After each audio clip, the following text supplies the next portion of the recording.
Good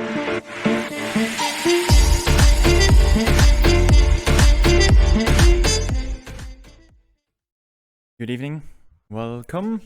We got 2 new guests today for the 18th episode of the DroPodcast. And today we got again Shades and TheRogueWolf. Hello guys. Hello there. Yo. You been doing something special this week by any chance? Been playing a bit or? No, I've not been playing much. Kind of taking a little break from it, you know? Little bit of fun. Same old. Same old. The Shades, you haven't been participating with the Emerald Clusterfuck, or have you? Yeah, I had to lead that whole thing last night, friends. So not pretty. Not pretty the slightest. You've been leading actually, okay. Yeah. You are playing on a newly opened continent, weren't you? I believe we were doing Hassan last night.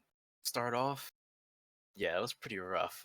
Typically we take the faction that's not the most overpopulated, so SKO and like F Fisher Fleet, and I think a whole bunch of other outfits on Vanu went to the event. TR the same thing, a whole bunch of other outfits. NC was just like three outfits combined, including mine. So we were pretty much under popped every fight we went to, so pretty ugly, but well worth it. Yeah. It was fun in the end, wasn't it? Well worth it. Have you been playing with the previous Clusterfucks, or? So is it your first time doing the Emerald Clusterfuck?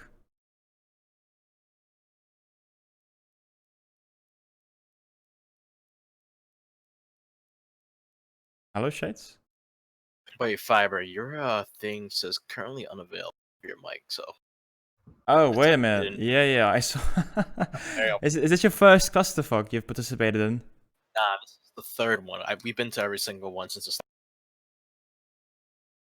And this all one? of them being on NC. Okay. I mean, as Vanu mains, it might be a bit awkward, isn't it?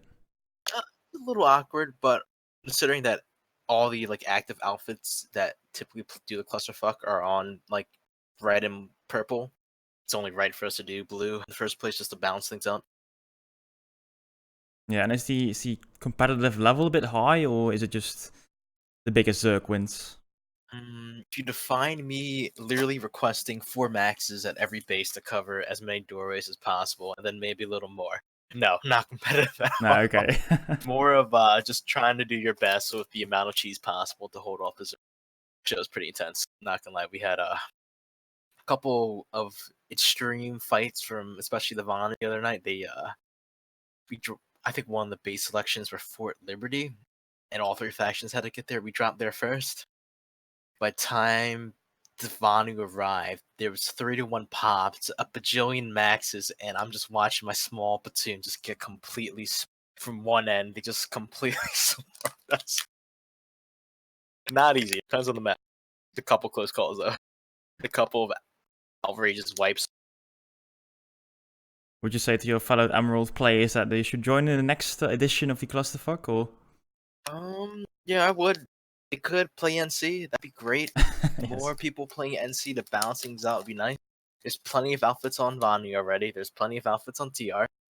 Definitely come take a dab on blue, because every time I do the clusterfuck, there's never enough of. Just on the live service, what are the big Emerald NC outfits? The funny thing is, there's a lot of them. Quite a bit. There's Blue Lion. There's TG. There's 8sec. Right. VCO. CLSS, or was CLSS, and it's not CLSS. They're done now. What's that one group called? Ring a bell, but there's a good number of NC outfits on there. In fact, I would say there's more active NC outfits playing overall than there are TR and VS. But for just some reason, they're just not a big fan of doing the. So while that was going on last night with Hassan, the funny part was many of these NC outfits that didn't participate were taking bases all over the continent instead of actually playing, even though there was no active resistance from TR or VS for those bases. Really funny. Maybe I've heard that the first editions were a bit strange, not really that well organized, but the last one went pretty well yesterday. So maybe in the future, if it is going better and better and better, that the NC guys also say, oh, we will participate. it's cool that they still Hopefully. organize these things. Yeah, hopefully. Comes with Little time. little reminder, by the way. This is today the last day you can, the 16th right now, the last day you can subscribe or sign up for the Community Clash coming up the 13th of July. So if you want to participate with that, please do. You have to hurry a bit. Anyway, that is basically what I want to talk about the Emerald Clusterfuck. Or is there anything that happened yesterday, the Shades, that you think that was really cool I want to share? Good question. I think that Fort Liberty fight we had where my platoon got completely just destroyed was probably one of the more epic moments. When you see like a flood of Vani players, probably in the hundreds to 200s, just all coming down this large staircase. You feel that it's Planetside, you know what I mean? Like you get that feeling of, oh, holy shit, I'm playing Planetside.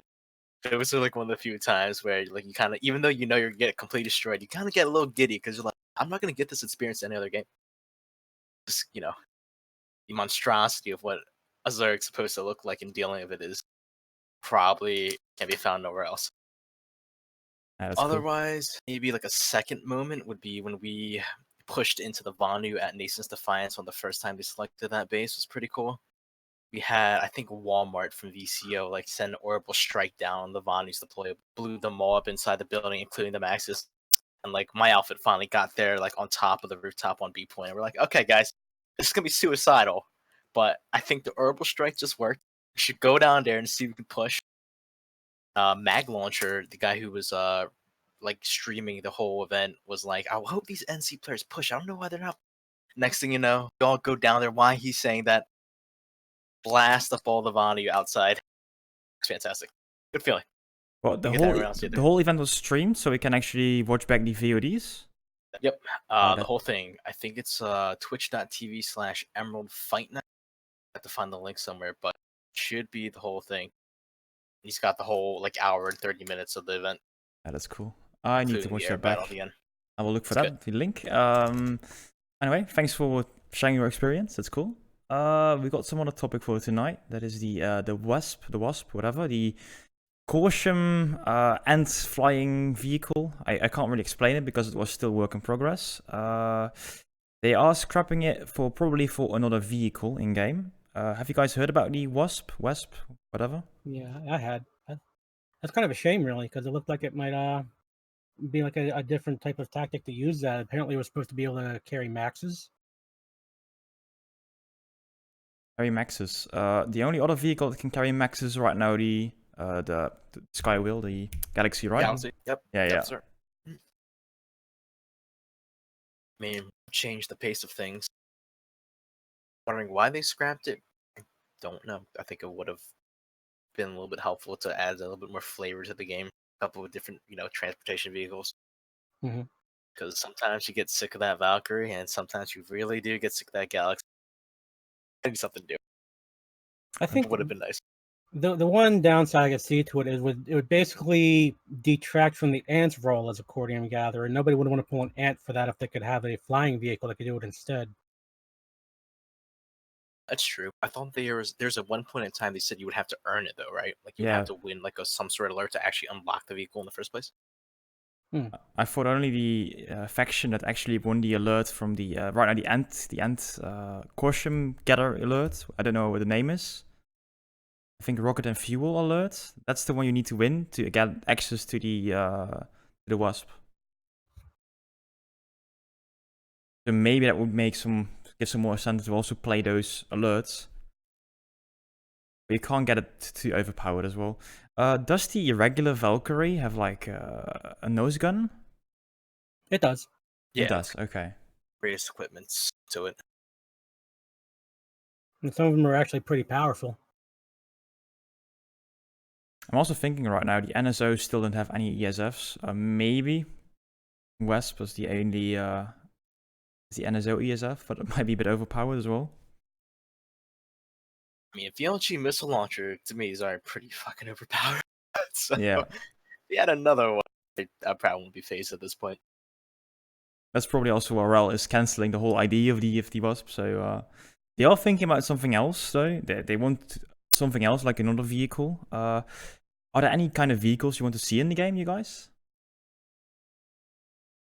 I have a couple of ideas, but they're all pretty much similar to what the Sunder already is. Maybe like a faster version of Sunder that carries less people instead of 12, maybe 6. That would be great.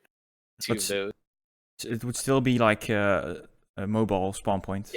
Yeah, it could still be like a mobile spawn point, or actually, you don't even have to add the mobile spawn point. Just like have it be like not as fast as Rasp, but definitely faster than the Sunday. Able to kind of squeeze through doorways, which would be nice. Not like the inside infantry doorways, but like more like the vehicle ones, but where you can stack a couple here and there. Because there's a couple times where you're fighting, for example, an amp station, right? And like usually a lot of outfits tend to put sunders to block like the walls and stuff. Maybe combat vehicle half its size that fits 6 with the same amount of guns, or not even like one gun similar to an ant. Stacking those up for a cheaper nanite cost would be more efficient. Basically, like a more diverse way of doing combined arms instead of the same old. Oh, I'm going to get a sun and block all the walls here. A little change in pace would be nice.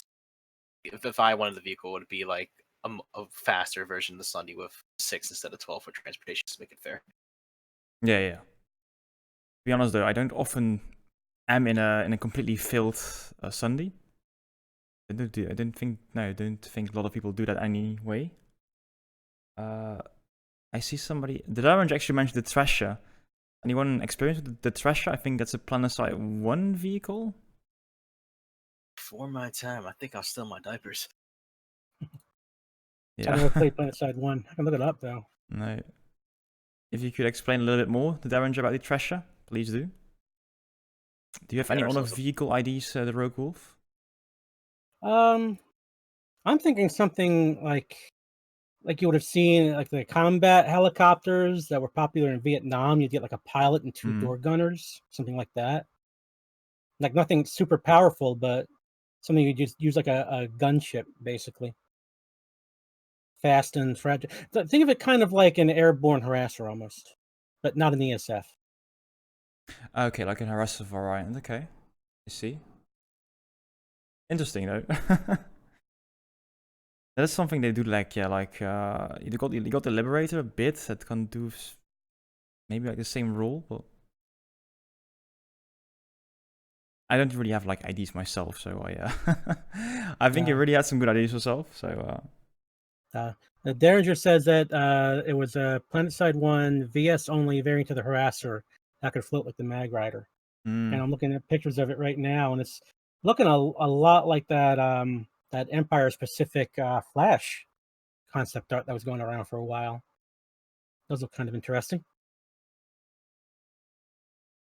Talking about the Flash, I still want actually to see the Tempest from Planetside Arena. It's the motorbike, basically. Flying motorbike. I would love to see that in Planetside too. But on the other hand, do you guys often use flashes? You solo? Only when I can't get the spawn in the fight. And very rarely if I feel like going like Wraith Flash and trying to get vehicles from behind. Other than that, no. And Shades, is there any useful outfits with flashes that you think of? Outfits that are useful with flashes? I don't think so. I've seen solo players useful flashes where they want to farm EXP, so they'll grab like a medic and then insert the triage cert out in your their suit slot. It's actually not a suit slot, but it's like basically it's one of your vehicle slots. You'll cert it out, max it all the way, then you'll equip a flash, and then this flash is also going to have like scout radar on top of it, and then you bring it to like a big fight. For example, like TI to the Crown in the middle of that mountain range where you got to climb across, fighting between both bases. Solo players go there, park the triage, sit on it for an hour, and farm thousands, like an hour, just like killing a whole bunch of people and then getting the scout radar going. Yeah, I see a lot of fights like that where somebody's just tucked away in a corner on a flash. Annoying as well sometimes, yeah. I do. Anzac saying they should implement air control like we had in Planetside Arena. Air control. Like mid-air control? Is that right now mid-air control with vehicles in Planetside 2? I don't think so, right? I don't think so. No. Maybe the mech rider a little bit, but Is that my I'm not really a vehicle expert myself, so I'm gonna tell you playing with tree. yes, Infinity Side too. I also see comments from. I'm sorry. To bring a vehicle expert to this podcast. Yeah, Planetside one absolutely. expert. Next time we'll make sure we got something that has experience with vehicles. I do get a comment though from Anzuk. There was a guy on Reddit that said to give an ASP point every 25 levels to the NSO faction. I think that would be the worst idea I've ever heard in the past year. Do you guys think that ASP system is overpowered, or Not really. I mean, from what I've seen of it, not really. Maybe like the LMG secondary is a little overkill, but for the most part, it does seem to like just open up separate options rather than like really make anything overpowered. I don't think personally that ASP is like overpowered. Same like DroPodcast here. It's just like I said, it's got a lot of options. Like DroPodcast said, light assault with SMG, and then on top of their carbine is pretty cool, giving them more options to kill things. But in terms of like super overpowered, I don't think there's really any such thing other than obviously PPA and air hammers. But Yeah. I mean, they're not asking us to ASP vehicles; they're just ASP weapons. So I mean, right now it's not like the NSO have that much weapon choice anyway, so I don't really see a lot of problems with giving them ASP. Well, if Anzac, if you want to go on that point, please do. Currently, it's just not good to give ASP to the players as they want to revamp, change how ASP works. Okay. Yeah, that's a good point. They are looking to revamp it, so giving them those points and then basically be taking them away later, possibly. There's not much point to it. I mean, didn't they say they want to refund those points though anyway? So Yeah, then they could giving just them try a it out. chance to just try it out. Yeah, I mean, it wouldn't hurt. Nothing that ASP offers justifies the 10k sub price tag on it. The Angry Dad Lad, the NSO are members, so they got a free ASP anyway. So that shouldn't really matter. I think the 10k cert price tag was basically when you've unlocked everything else and don't have anything to do with all the certs you've got. Yeah, I mean, but at that point, if you've like reached ASP, you're probably technically BR like 1 plus whatever else before you decide to ASP. But then, like, probably by like most players, like BR80, kind of have what they need already, and like they're not gonna cert all the useless stuff that they would think of. So if you're like an infantry player, you're not gonna go out and go cert a lib, right? So you're just gonna have plenty of points available. If you're a vehicle player and you don't do infantry, you've probably certed everything you needed for your lightning, your mag rider, and your vanguard or whatever, and you probably don't need to cert anything infantry. So you're gonna have shit available. So I think 10k is it's a little pricey, but by then you should have everything you would want if you've been playing.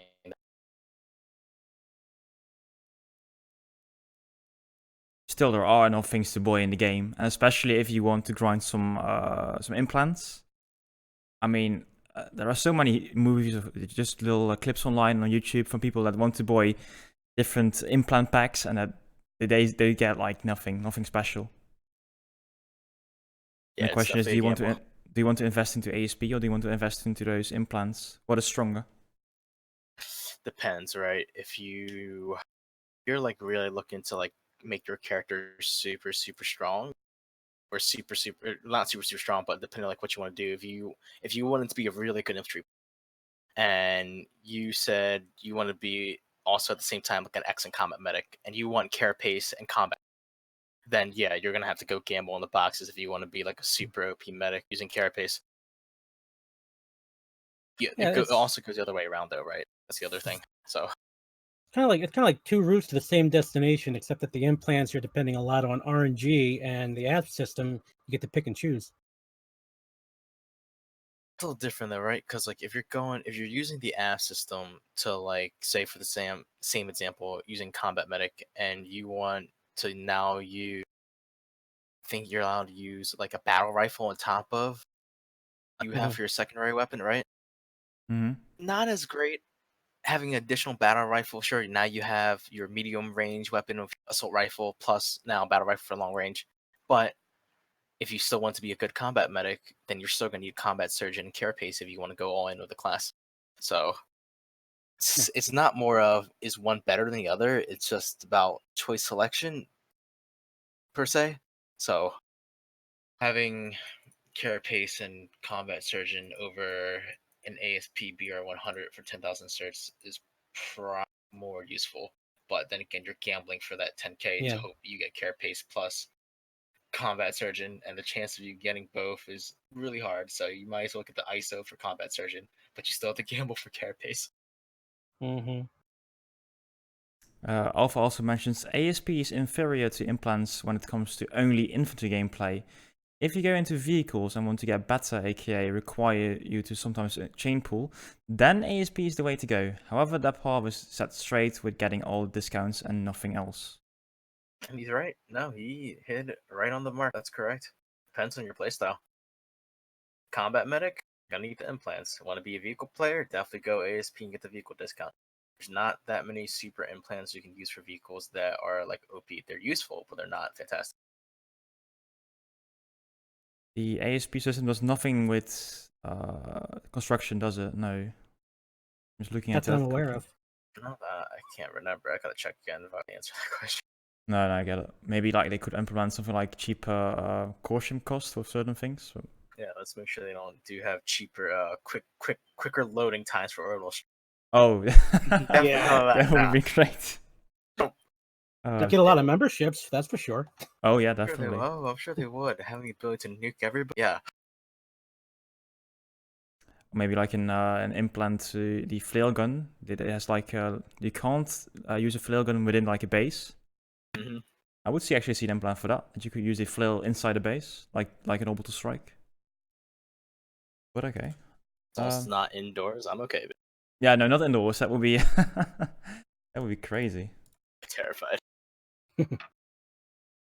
Other than that, right now, I don't think there's a lot of news regarding Planetside 2 nor Planetside Arena. So I don't know. Have you guys followed the E3 a little bit? I've watched some of it. Like some of the games coming out. What's that one with by Hideo Kojima, that the director who did like Solid Snake and the new one, Slanted, I think the game's called, right? I'm excited for that one. Death Stranding? Stranded, yeah. Oh man, I'm ready. Wait for that to come out. Very, very odd, but it's interesting. I think I've got some theories on it. I don't have a console, so I'm not going to be able to play it. But Death Stranding. Is it PS4 only? Yeah. Oh, I will go buy PS4 right now just for that game. Anything from Hideo Kojima, I'm going to buy. A big fan. Anything. But wait a minute. PlayStation 5 is also coming next year, so your PlayStation 4 might be a bit of a waste. Yeah. Justifiable cost. I don't know. Big fanboy. Have they announced anything for PS5 yet? I know they put out the Scarlet. Yeah, they said they will do something in 2020. They said they will use Zen 2, so the AMD architecture, the latest CPU stuff, and also their GPU. Yeah. But other than that, PlayStation 5 is still a big mystery. About Xbox Scarlet, we know a bit more now. Mm-hmm. But as far as I know, there will not be any PlayStation 5 nor Xbox Scarlet releases with Planetside traded stuff. There's one thing I took away from E3. It's that Bethesda is actually making the mistake that even DBG managed to get out of. They're putting Battle Royale in Fallout 76. Have you actually seen gameplay from that? Oh, Jesus. I think it was like all pre-rendered garbage. There was a serious lack of actual gameplay footage in E3, and that bothers me. There were a lot of trailers, yeah. Well, the Fallout Battle Royale game, the update is already there. You can play it right now, and it is actually pretty well thought of. The structure is good, actually, for a Battle Royale game. So maybe Daybreak Games can learn a thing or two from that. Possibly, but I think it comes at the expense of fixing the base game, and I think we all know by now there's been a lot of complaints about that. That's true. Wait a minute. But you were talking about the Doom internal. Are you looking forward to that as well? Absolutely. I want to get my hands on that game so bad. What did you play Doom 2015? Oh yes. And did you like the? I've only never really played it. Is it a good game? Or what does it do? It's a very visceral, fast-paced first-person shooter. Your character is actually very fragile. He can't take more than a few hits, so you've got to be absolutely aggressive and smart about what weapons you use and how you engage. It's a lot of fun. I mean, the funny thing is, everybody thought it was going to be bad when it came out because Bethesda hadn't put out any review copies, and there was all this hype about the well, not hype, but they were talking a whole lot about this the multiplayer, which turned out to be not very good. So everybody thought, oh, it's going to be garbage when it comes out. Then it's released, and everybody's like, oof, like it's a good slap in the face. It was like that good. I never really played Doom, so I don't know what to think about it right now. But have you guys seen Cyberpunk 2077? Oh yeah, Oh yeah, and that's with the one actor too. What's his name? Keanu Keanu Reeves. Reeves. Oh, yo, for that too. Anything with nice actors, I'm playing. That means it's a big budget.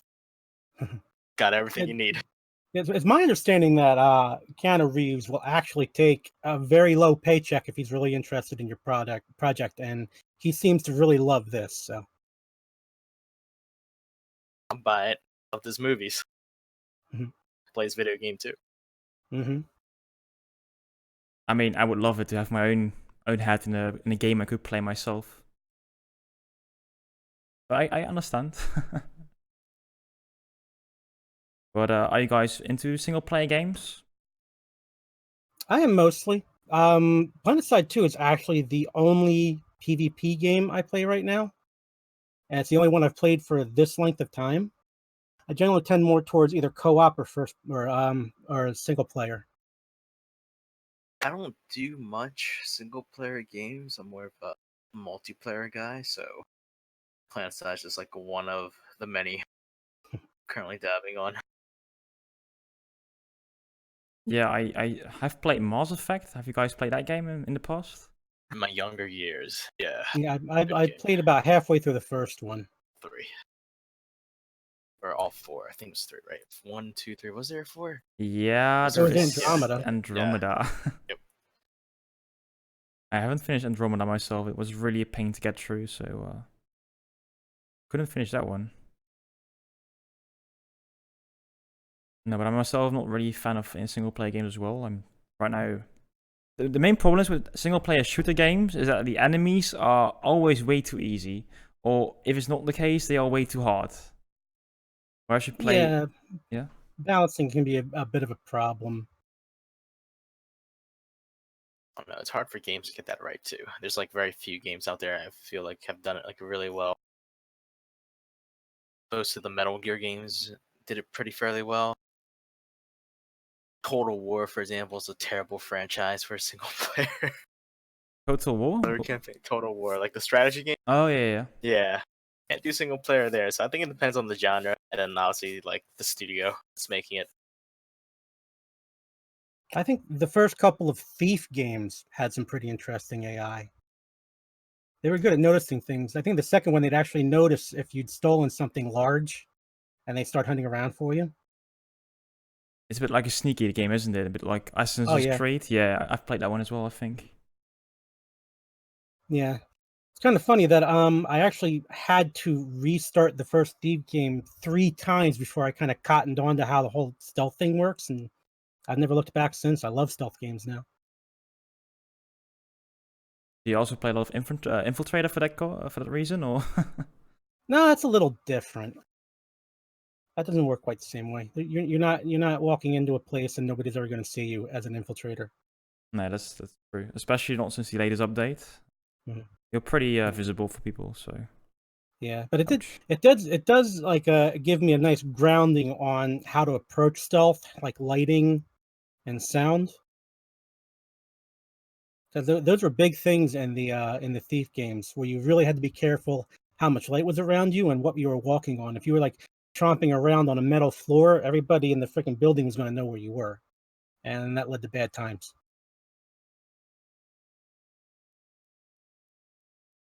Yeah, I have to also about the E3 again back. It was also not a very busy year. They didn't announce a lot of good games right now. They did announce a lot of games for 2020. So if you don't care to wait, then in 2020 all the good games will be there. Yeah, I think they're probably prepping for the next generation of consoles. They have to. Yeah, it's gonna be exciting. 2020 is gonna be a good year. Xbox, what? X or whatever they called it. Let me see. Let me check. It's coming out really soon with on top of PS5. Xbox One X? No. Yeah, that's not the right. Scarlet is a code name. They will probably give it a cool name as well. Yeah, Xbox Scarlet. Gonna be an interesting year. Catching up to the PCs. We're gonna be in danger real soon.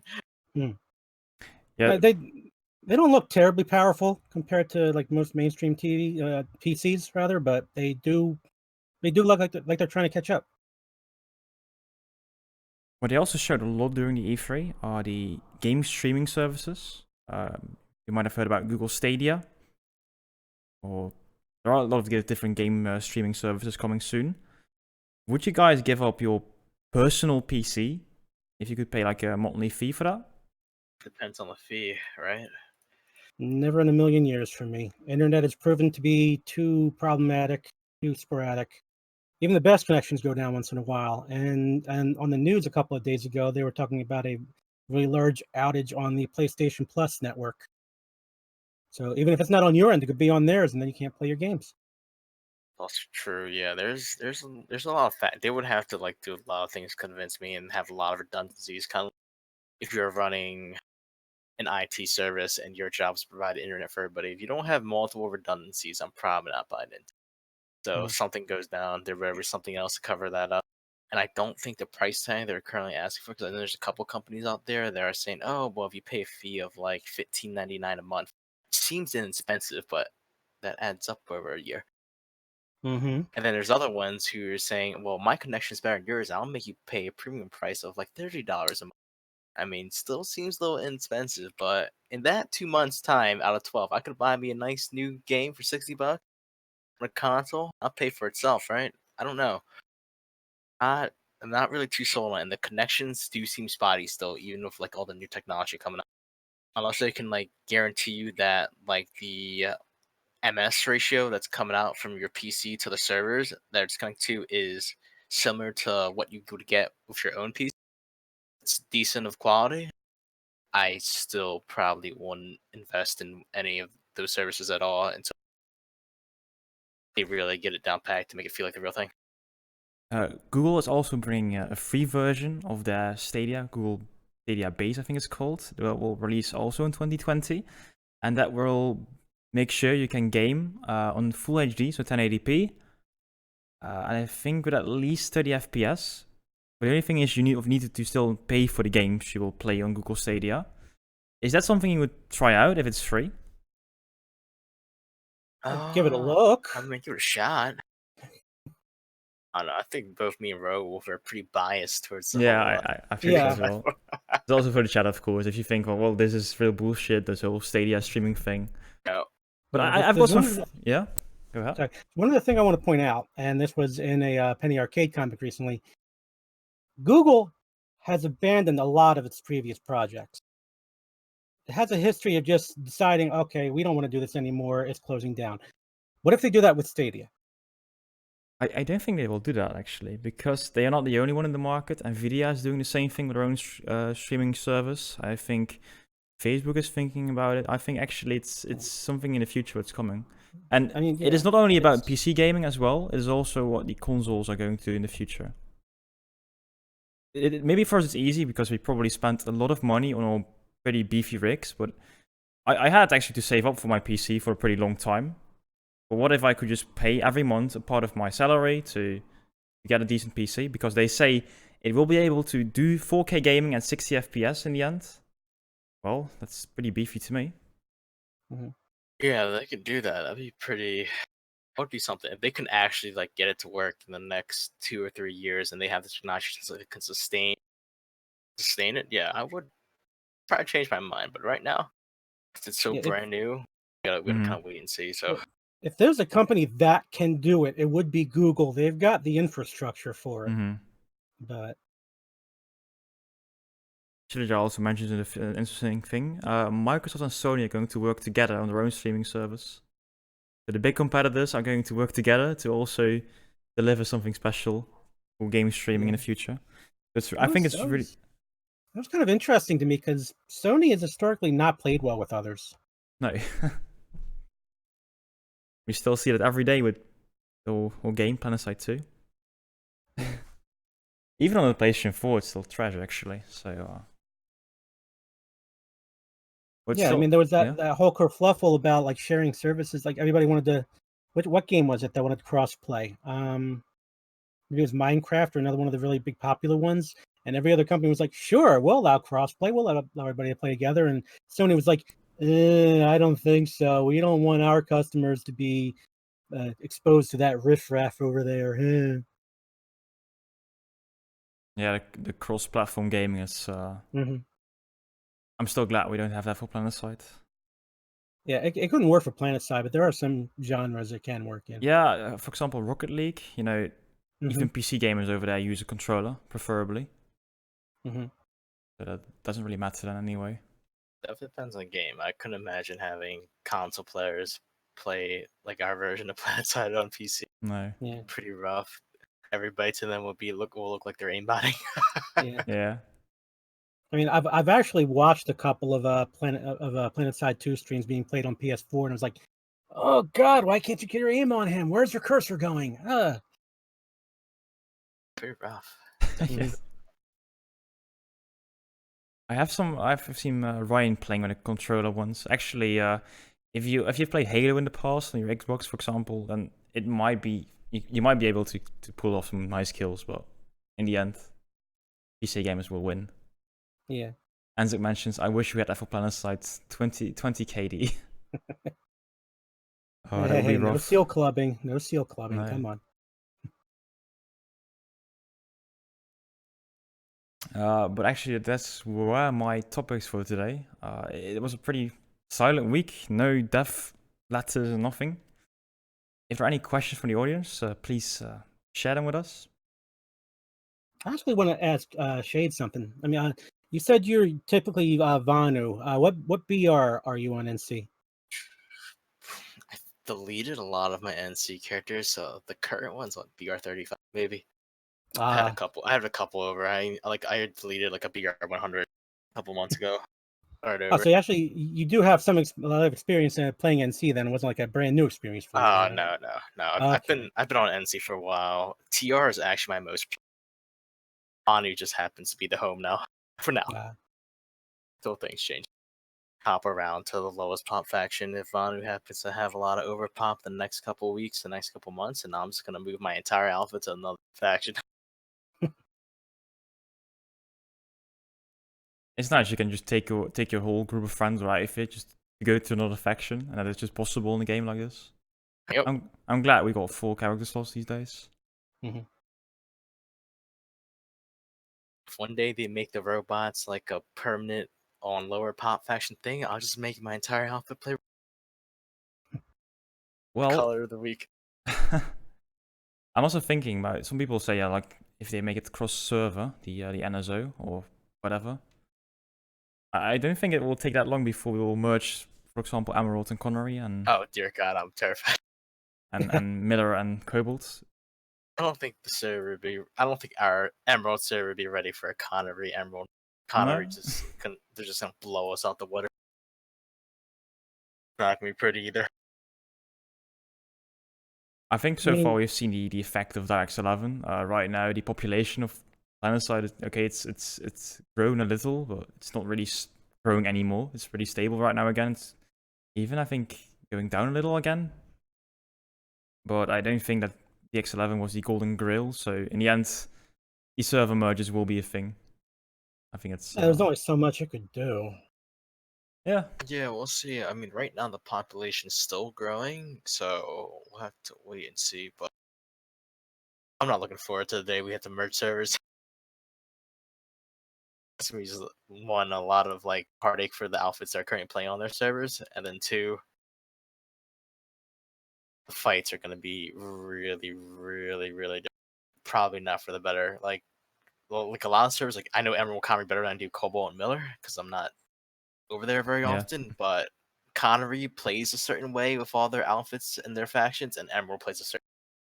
The Zergs do things differently from each server too, and the outfits also are a little like different from like each server. So if you like add all that up and kind of bring it all in, it's gonna be a whole different ball game. Probably not for the better. Emerald doesn't have that Connery has is recursion, and if you just get a group of like 48 plus dudes all on the same gameplay trying to destroy a server, they'll do it.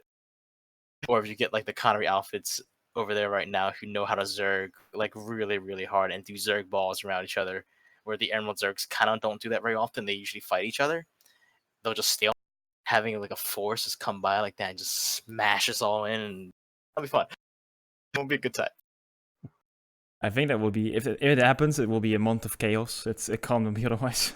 Nope. See, Everybody on Emerald will be playing catch up. I'm just kind of worried where they're going to put the server because I don't want to lose my 35 millisecond ping. Probably in the middle, right? You would say Would so. Would they actually open up a brand new server in the Midwest, or would they just like plop us on one or the other of the already established? Well, they did open also one up in Japan, so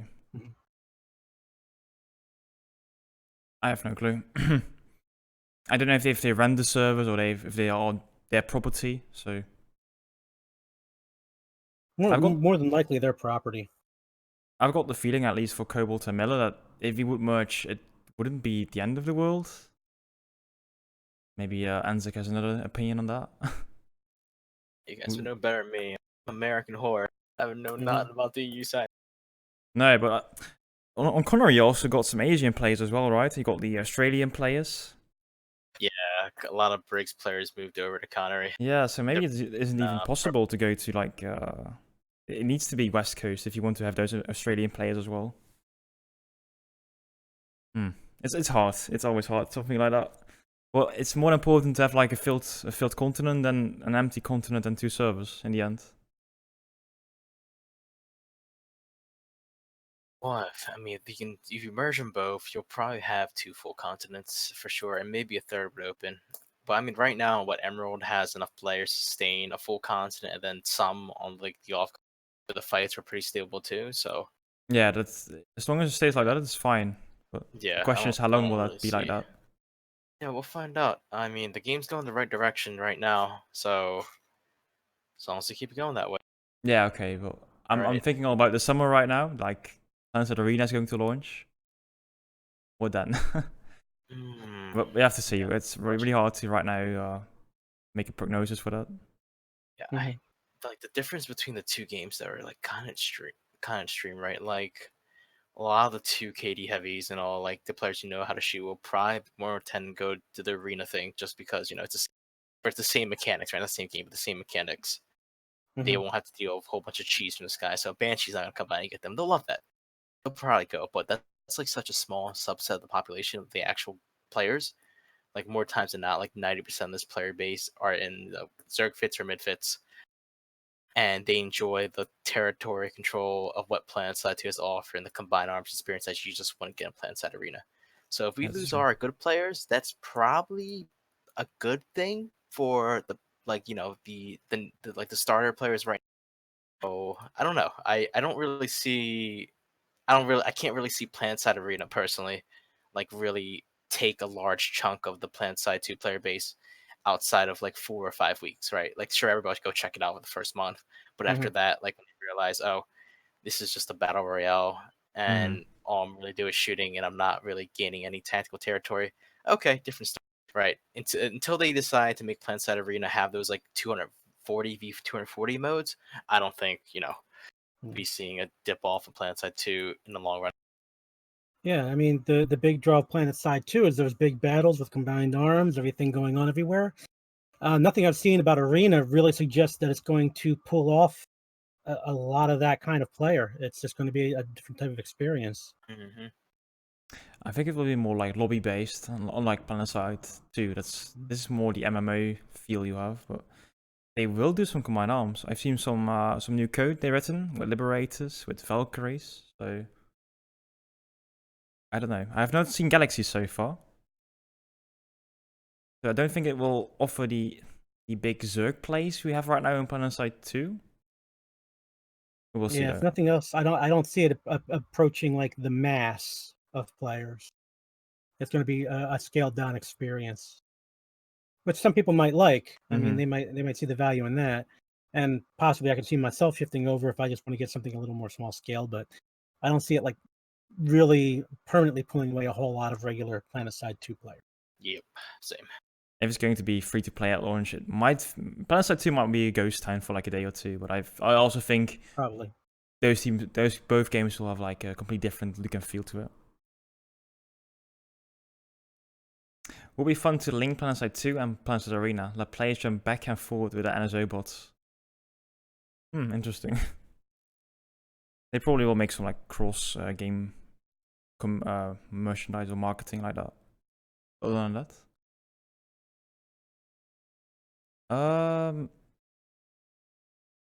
yeah, I've been rambling on a little bit. I'm looking for questions. If anyone have a question for us, exclamation mark question or something like that, and then you can ask your question, and then we'll answer this week or next week. And of course, you can also join our Discord, ask your questions over there. That's the one. Thank you, Rogue.